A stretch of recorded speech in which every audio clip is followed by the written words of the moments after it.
अम्मा को ये कह दिया, अब्बा को ये कह दिया। शादी करने वाली लड़की और लड़के दोनों को ही आपस में मैच्योरिटी शो करनी चाहिए, क्योंकि उन दोनों को ही पता होता है कि वो एक नए रिश्ते में मुंसलिक हो रहे हैं और जिसके बाद उन दोनों को ही एक दूसरे के पेरेंट्स के साथ इंटरेक्ट करना होगा। उसके साथ साथ बहुत से नए लोगों से भी मिलना जुलना होता है। दोस्तों आज की वीडियो में आपको दिखाएंगे कि डक्की भाई ने रजब भट्ट की तलाक के हवाले से लाइव आकर क्या कहा, लेकिन उससे पहले चैनल को सब्सक्राइब कर दें। तमाम यूट्यूबर्स और इन्फ्लुएंसर्स में से जिस यूट्यूबर ने सबसे ज्यादा फेम अपनी शादी की वजह से कमाई है वो रजब भट्ट है, और रजब भट्ट की शादी बिल्कुल कामयाब नहीं हो सकी और अब वो और उनकी अहलिया ईमान एक दूसरे से लग रह रहे हैं। डक्की भाई ने इसके बारे में क्या कहा, आइए देखते हैं। अम्मा को ये कह दिया, अब्बा को ये कह दिया, तो फिर जो है ना ये लंबा चलता है। अप्स एंड डाउन होते हैं, उसको हल किया करें। शादी मर्दों का काम है। अगर आप बच्चे मिच्योर हैं तो आप शादी ना करें जब आपने आगे निभानी नहीं है। अगली लड़की की जिंदगी भी तबाह होती है, और अगर लड़की हरकत करे तो फिर लड़की की जिंदगी तबाह होती है। तो आप करें ही ना अगर आपको पता है, क्योंकि देखें जिसकी शादी टूटनी होती है ना बाद में, उसको शादी से पहले पता होता है कि उसकी शादी टूटी, फिर आधा शादी से पहले भी बनाया होता है। ठीक है, इस तरह नहीं करें, अच्छी नीयत से शादी करें।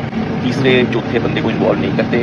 जब आप शादी कर लेते हैं तो आप अडल्ट होते हैं, तो इसमें मम्मी डैडी बनने की जरूरत नहीं होती कि मामा से पूछ रहे हैं तो पापा से पूछ रहे हैं। ये मेरा मशवरा है जितने भी न्यूली वेड कपल्स हैं। अक्सर लड़कियां जो है वो अपनी अम्मी अबू से शेयर कर देती हैं, अक्सर लड़के अपने अम्मी अबू से शेयर कर देते हैं। तो ये मम्मी डैडी बना छोड़ दें। आपकी वाइफ है, एक कमरे में बैठ के आप चुप करके अपना मसला हल करें और आगे बढ़ें, तो वो मसला आपका एक दिन में हल हो जाना है। बताते चलें कि फैंस अब भी रजब भट्ट का बहुत ज़्यादा सपोर्ट करते हैं, क्योंकि वो समझते हैं कि रजब भट्ट का अपनी वाइफ को तलाक देने में कोई भी कसूर नहीं है, बल्कि ईमान ने खुद ही रजब भट्ट से तलाक लिया है। लेकिन दोस्तों अभी तक रजब भट्ट और ईमान की तलाक नहीं हुई है, क्योंकि अभी भी ईमान के इंस्टाग्राम अकाउंट पर ईमान रजब लिखा हुआ है। मज़ीद बताते चलें कि डक्की भाई का कहना था कि शादी करने वाले मर्द और औरत दोनों को ही एक दूसरे के साथ अच्छा बिहेवियर रखना चाहिए, क्योंकि इस तरह शादी कामयाब हो सकती है, वरना वो दोनों हमेशा इस तरह लड़ते रहेंगे।